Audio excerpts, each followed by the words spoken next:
ফল।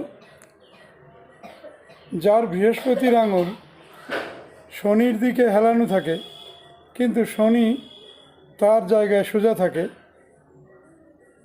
এবং শনির এই পর্বটা বৃহস্পতির পর্ব থেকে অনেকটা বড় হয়, শনির আঙুলটা অনেকটা লম্বা হয়, সেই ব্যক্তির যে কোনোভাবে এনিহাউ পয়সা অর্জন করার একটা প্রচেষ্টা প্রবলভাবে দেখা দেয়, এবং তার সফলতা আসে হঠাৎ অর্থ আগমনের মধ্য দিয়ে।